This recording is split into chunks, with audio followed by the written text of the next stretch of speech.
The state's lottery scholarship program may be stretched even more thin because of what didn't happen in this year's legislative session.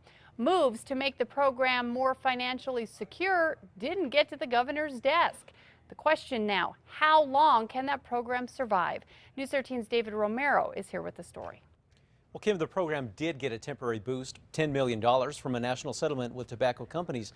But with the program paying out more than it's taking in, that's going to only be a drop in the bucket.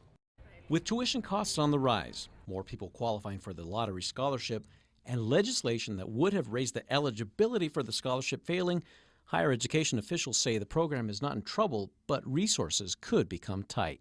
We may just have to reduce the entire amount of funding if we can't solve that. But right now, we're just reviewing all kinds of different options. According to the Lottery Scholarship website, more than 82,000 students have been able to further their education thanks to the program. Several bills died in the legislature which would have increased requirements to be eligible for the scholarship. Those included increasing the grade point average from a 2.5 to at least a 2.7, added student testing, as well as factoring in family income. Bill sponsors say this would have helped save the program money, but many people are afraid to tamper with a program that's so easy for them to obtain. Many students aren't happy about this.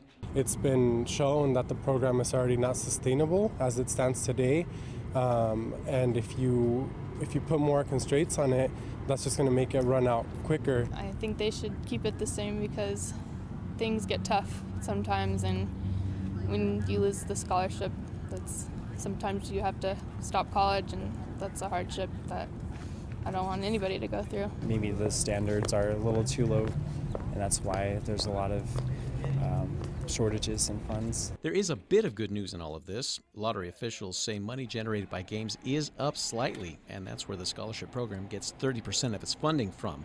But with temporary monetary fixes from the legislature like this year's $10 million and the uncertainty of people playing the lottery in New Mexico, where does it go from here? I wouldn't say that the program is in trouble.